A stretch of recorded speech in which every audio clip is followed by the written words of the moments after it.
This is episode 69 with Stefano Ganddini. Welcome to the Quarter Life Comeback Podcast, the show that empowers you to become the hero of your life's journey. With your host, Brian Tier.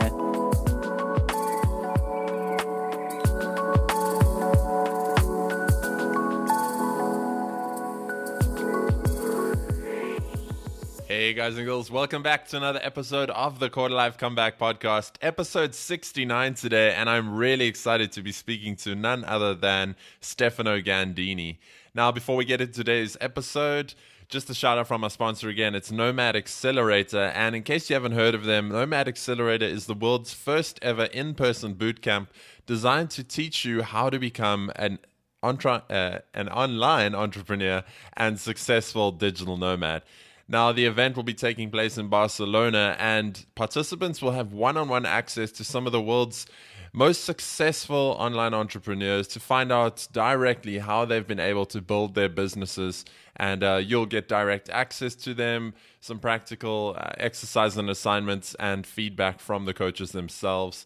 And if you use the coupon code QLC at checkout, you'll get $250 off your ticket. Again, that's Nomad Accelerator, and you can find out more at bootcamp.nomadaccelerator.com.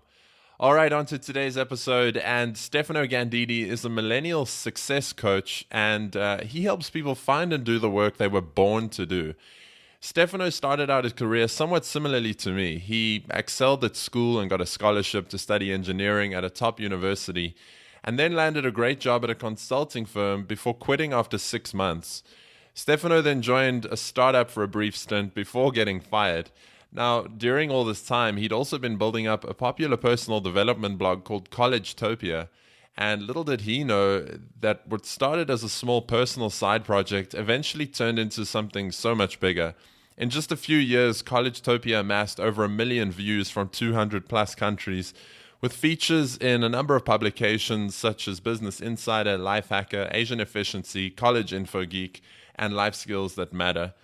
With this in mind, Stefano decided to take a chance on following this interest and launched his own business where he now helps others navigate similar challenges and find meaningful work. Now, in this episode, you're going to learn how to tell if it's time to leave your job, why you already know your passion and what's really holding you back, the critical first step in creating your dream life, how to start believing in yourself, why you shouldn't try to find your passion, and what to do when you have so many ideas. As always, you can get the links and resources we mentioned in this episode at briantier.com/069. But for now, let's go hang out with Stefano.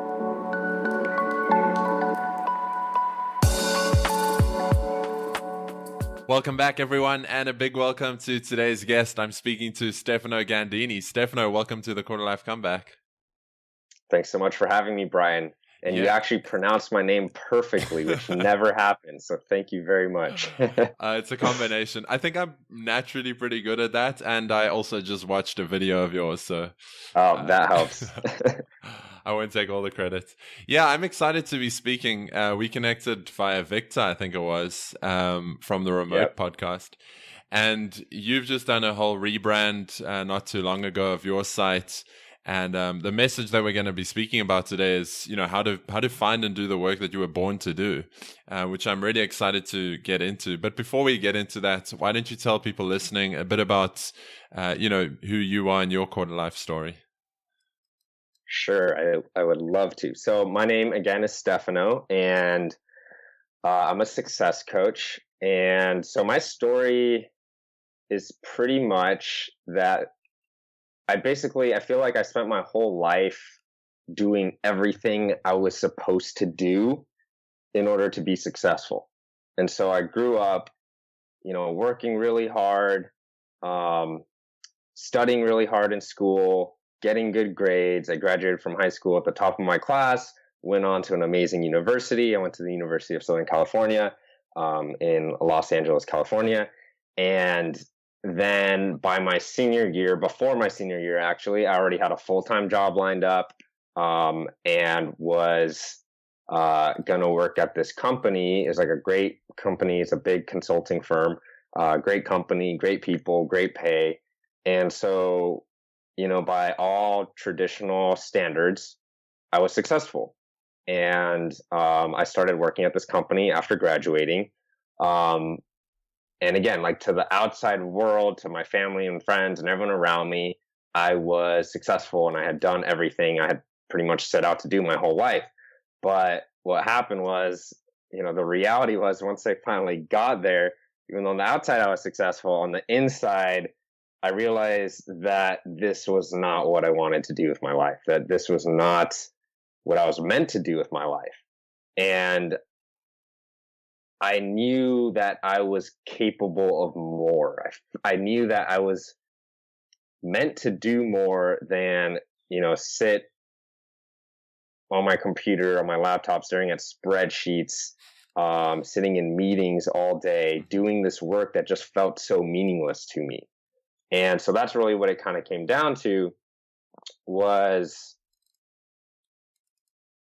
I just felt like I wasn't making an impact, and I felt that I was called to do something more meaningful, more impactful.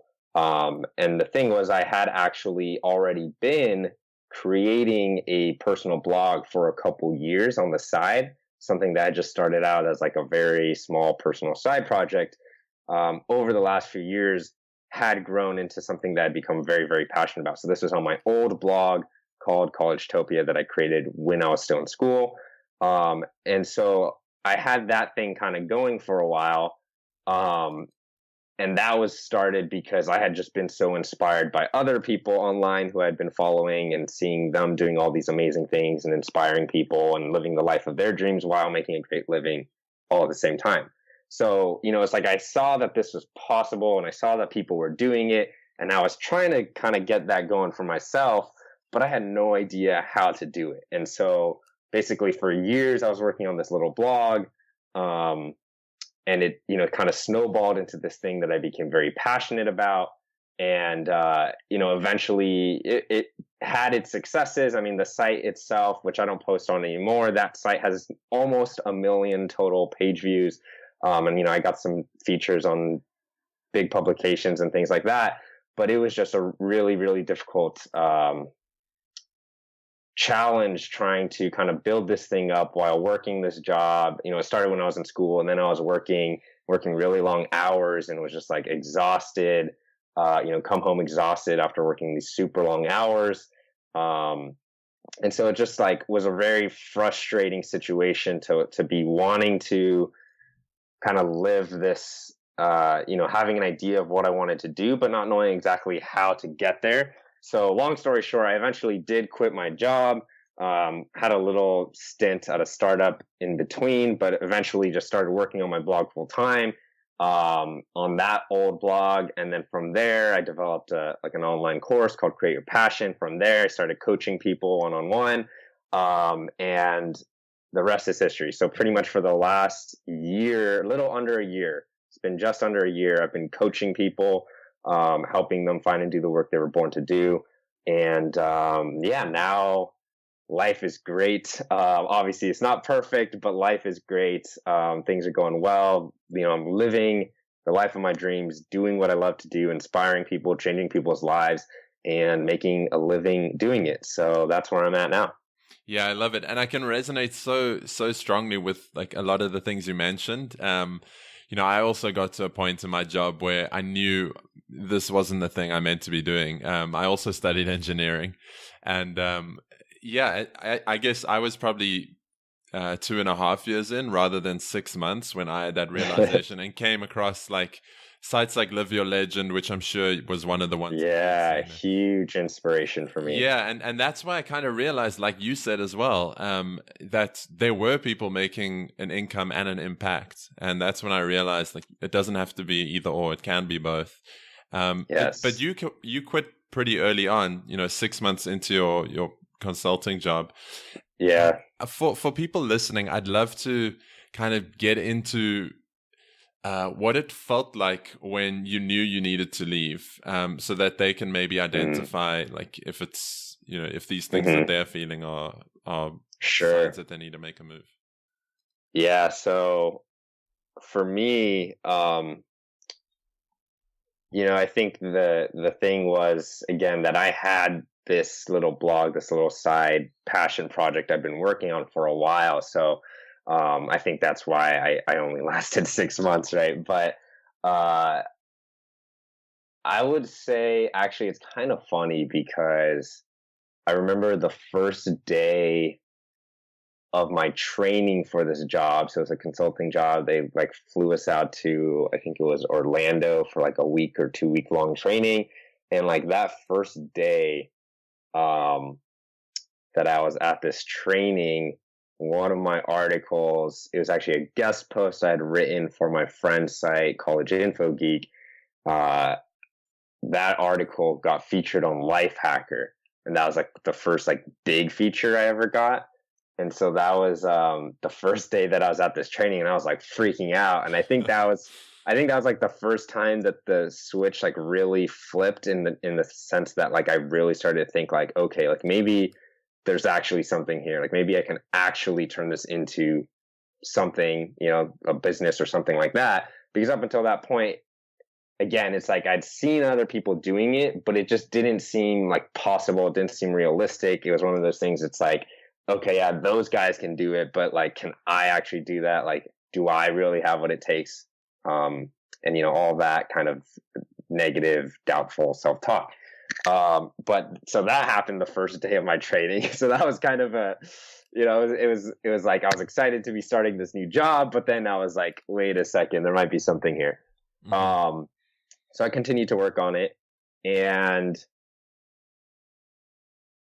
in terms of, the actual feeling like leading up to me quitting, it was just like, I just felt like every day, well, number one, it was like so difficult to get up and go to work. Mm-hmm. Like that feeling of just like, fuck.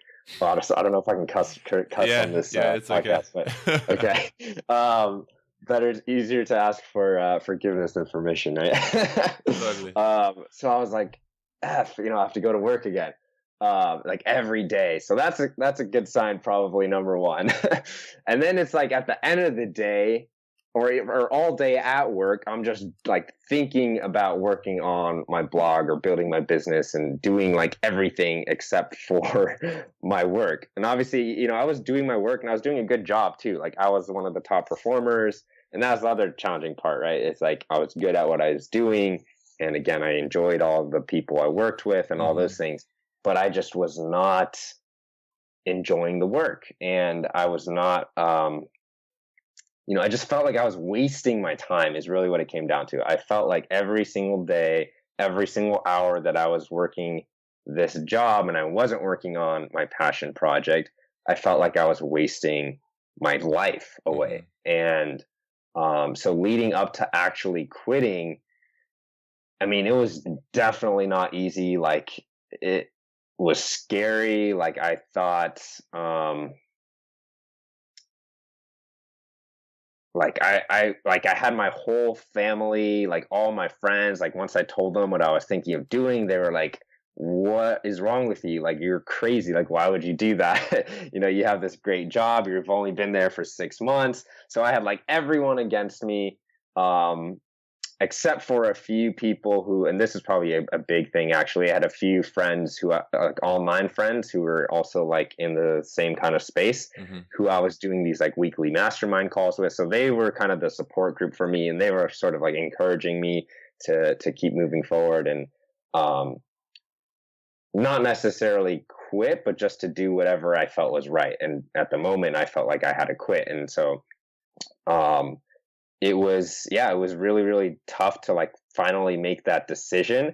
But once I like decided, okay, like I'm going to quit, like it was like the best feeling ever. It was just like felt like a massive weight had been lifted off my shoulders. Yep. And there was still some fear there, obviously, of like, how things are going to turn out. But it felt really, really good. Yeah, man, it's so like our stories are so similar as I'm listening to this. It's crazy. And I love I think it's on your website, you said, which ties into what you said now, is like the more scared you are of doing something, the more you can be sure that you have to try it, which Yes. I really love that. Yes, You absolutely. mentioned that now you're a success coach. What exactly is that? Like, what do you help people with? I help people figure out what they want and why they want it. So that's kind of my messaging is I help people find and do the work they're born to do. So that's kind of the first piece, right? Is finding that. And I kind of use that word with a little bit of hesitation, because I mean, at the end of the day, and we can talk more about this, I'm sure, as we go on, it's really less about finding your passion or finding, this work that you were born to do. And it's more, in my opinion, more about, I think everyone, number one, already kind of knows that, even if they're not like consciously aware of it. I think we all have a sense of kind of what we really want to do, and we're just afraid to really admit it. And then it's from there, it's just a matter of really going after it, putting in the work, and what I would call creating your passion. It's more a process of creating it, because passion, isn't something that you just wake up one day and you're like, oh, now I know what my passion is. It takes a lot of time and hard work to develop a passion. So that's, I think, a lot of people miss. But pretty much what I do is I help people figure out what that thing is for them. I help them kind of identify what that passion is for them, whether they have some idea or they have no idea. Or they have, many ideas. I help them kind of zero in on what that thing is that they want to focus on. I help them create a vision for what kind of an impact they want to make, why they want to make it. So make sure they get really clear on that why behind what they're doing. And then I help them craft really powerful goals, inspiring, authentic goals that are going to motivate them to take massive and consistent action. And lastly, and probably really the bulk of the work that I do with clients, is helping them just fully commit to this passion that they want to work on. So helping them overcome all of the fears and doubts and insecurities that have been holding them back, and helping them develop their self-confidence, develop their belief in themselves to actually turn this vision into a reality. Yeah, man, I love, there's so many directions I could go in from here. But before I get back to more sort of the work that you do, I want to rewind a bit, and I want to make it really actionable for people listening. And I know, like, you're quitting your job and starting your own thing. And you're obviously, like, you said you're living a life that you really love now, and things are really going great. But what were some of the challenges you faced along the way, and how you kind of overcame those? Oh man, so many challenges. Because like, as we're speaking about it at the moment, it sounds all sunshine and rainbows, but I know it's definitely far from that. Absolutely not. Yeah, I mean, just for me at least, the main thing was just so much doubt and so much fear, all throughout the process. And so, and that's why that's such a big piece of what I work on with people, is because I do believe that fear is the biggest thing that holds people back. There's a great quote from The Alchemist by Paulo Coelho, or I don't even know if I pronounced his last name right, but where he says that the single biggest thing standing between people and they're living their life of their dreams is the fear of failure. And I totally agree with that. And actually, slight modification, I wouldn't even say fear of failure, just fear in general, because I think fear of failure has definitely been a big one for me, but also like fear of success is another big one for me. So there's so many different types of fears, but at the end of the day, it's just fear. Just constantly wondering, again, I mentioned this briefly, but like wondering, like, if I really had what it took to be successful, if I could really do this, even though I saw other people doing it, it's like, it's just so easy to think, they had different circumstances, they're smarter than me, they're better than me, they're, more determined than me, whatever, and not believe in yourself. And that's the absolute most important, like, critical first step, is you have to believe in yourself. Because if you don't have that belief, then you're not going to take the actions that are going to lead you to where you want to go. Right? You're going to self-sabotage yourself. You're going to limit yourself. You're going to procrastinate. You're going to do all these things. and it's going to be a self-fulfilling prophecy. Yeah. And what are some of the ways you help people work through not believing in themselves?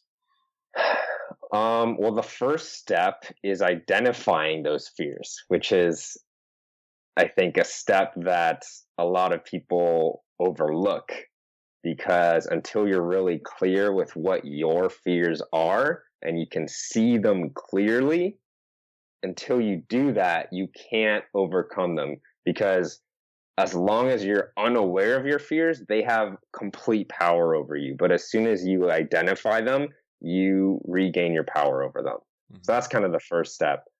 From there, it's really a lot of building daily habits and rituals to start building trust in yourself and to reinforce your belief in yourself. So obviously, there's things like affirmations, and journaling is a great habit. And so I have all my clients kind of start to build these types of habits, while at the same time helping them get into the habit of keeping their promises to themselves on a daily basis. So I give them different tools and things like that to make sure that every day they're doing the things that they say they're going to do, right? So you list out like 3 actions you're going to do each day and actually follow through on those 3 actions. If you do that consistently, like, your confidence in yourself is going to skyrocket. It's going to go through the roof, because you're basically just proving to yourself every day that you're the type of person who says what they're going to do. Whereas most people, right, are the type of people who say one thing and do the opposite. And they have a track record of doing that. So of course, they don't have any belief in themselves, because they have a track record of not following through.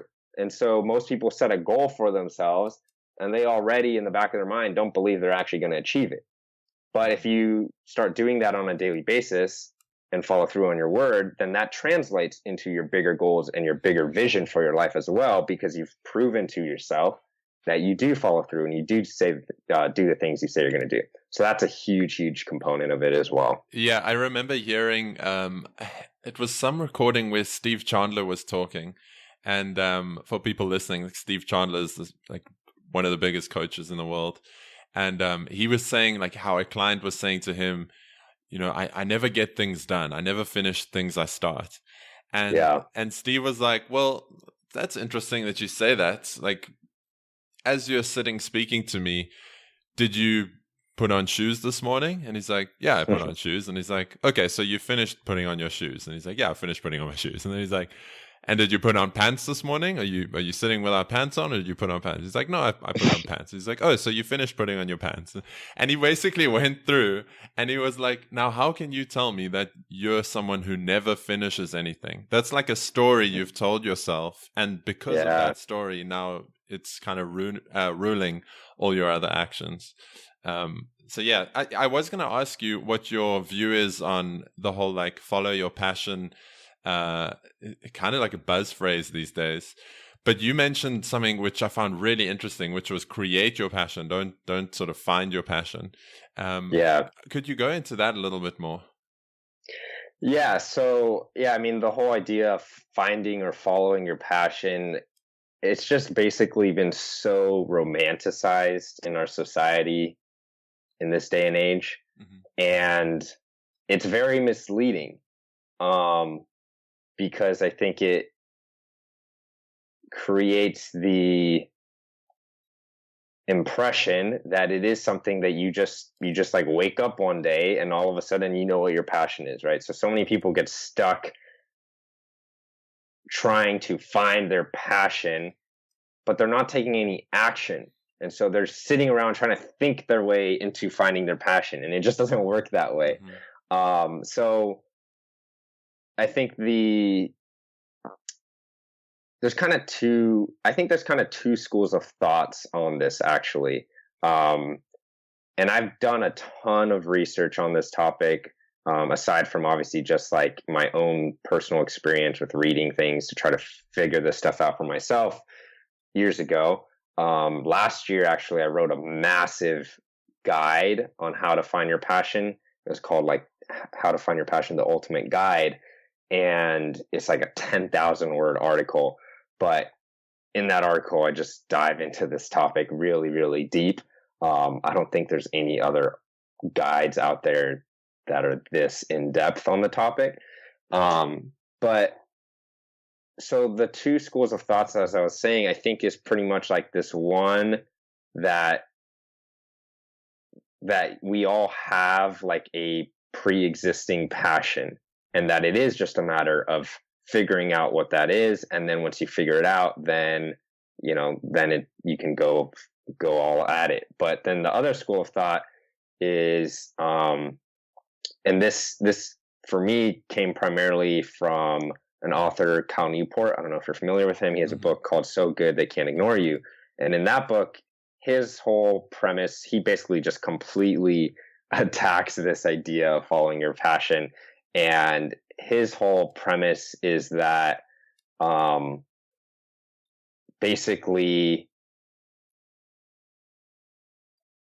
what I was saying before, like, you don't find your passion, you create it. And the way you do that is by just putting in the work.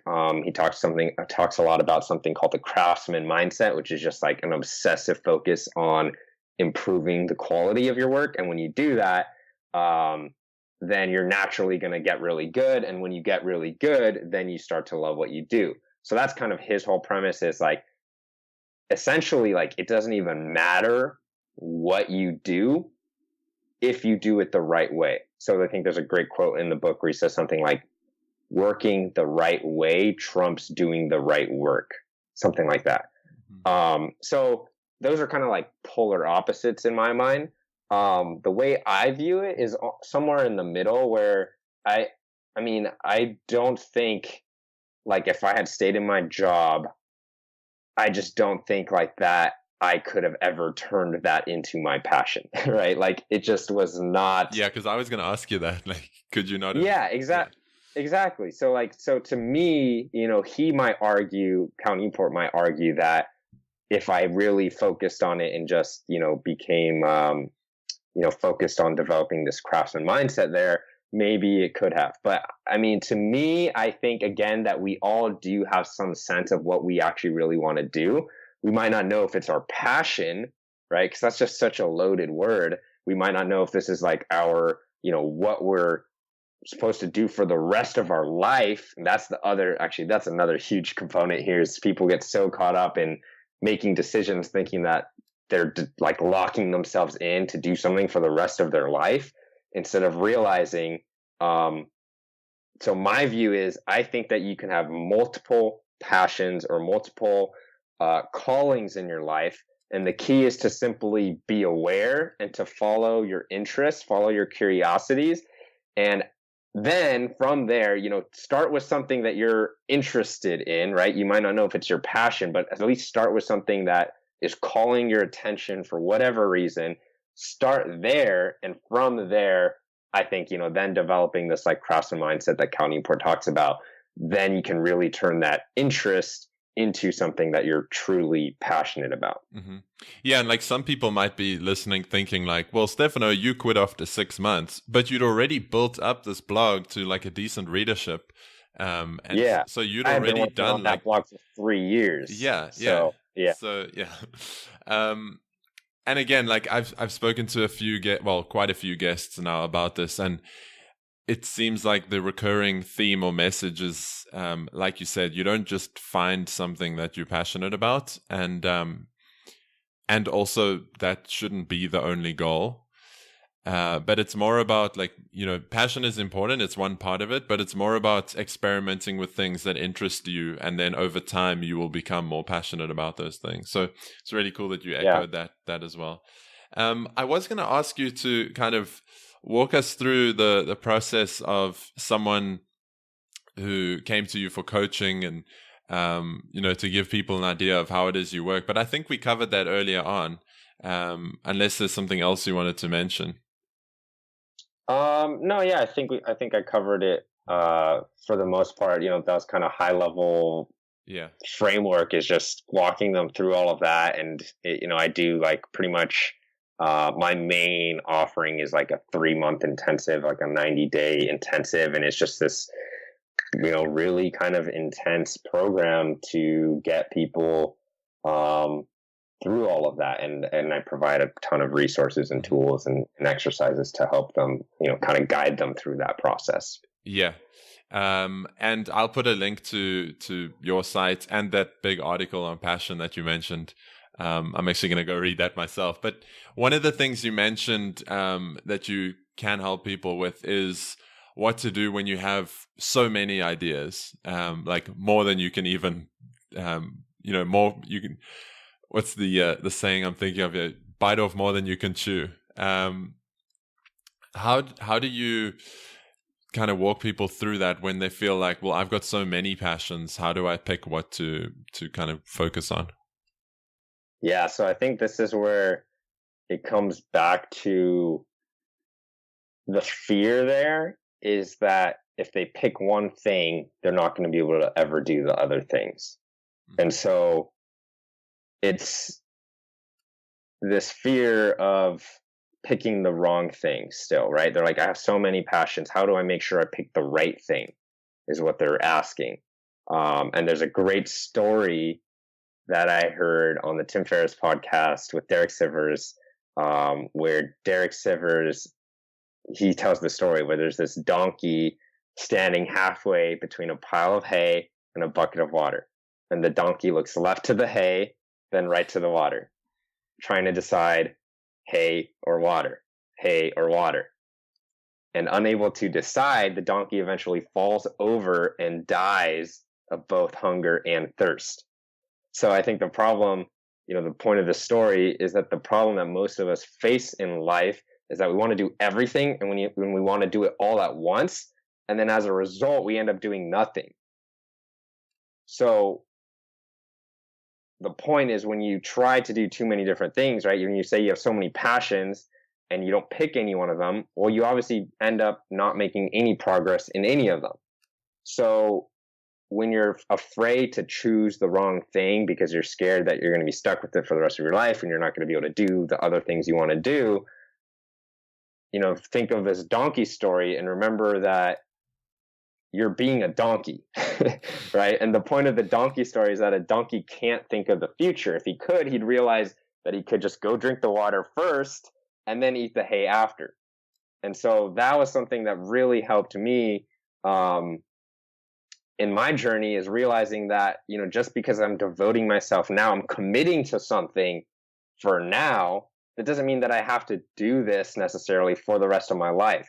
And so when you start thinking long term, you can now focus and commit to one direction at a time without feeling this like inner conflict that you're not going to be able to get to the other things in the future. Yeah, I know people listening, that's going to be so valuable. And then give it some time. And if it's not going anywhere, or if it's run its course, then kind of move on to the next thing.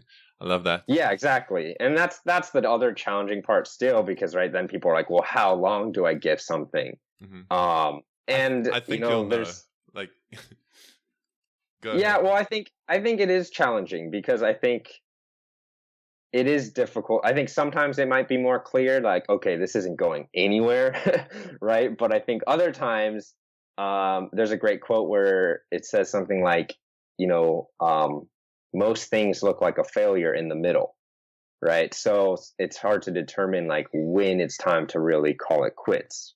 So in those situations, I think it's just a matter of how willing are you to keep pushing, right? And so how important is something to you, and are you doing it for the right reasons, right? Because if you're, I think as a general rule of thumb, I'd say like you should probably commit to something for at least 3 to 6 months if you want to see any result from it. But if you're just in it to like get some result, right, I think you might be in it for the wrong reason. Totally. Stefano, before we wrap up, is there anything you feel is worth mentioning that we haven't really touched on yet? Ooh, good question.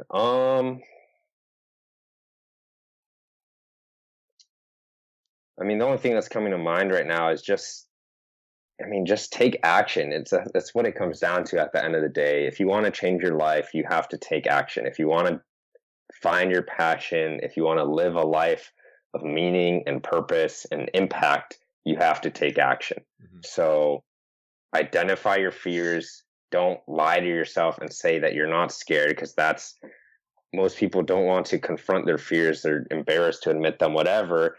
And then they stay stuck because of that. So, get that out of the way, figure out what's holding you back, and then just go for it. Yeah, and I want to throw a disclaimer here as well and say that taking action doesn't need to be quitting your job. Like you can experiment and build something on the side, like you did.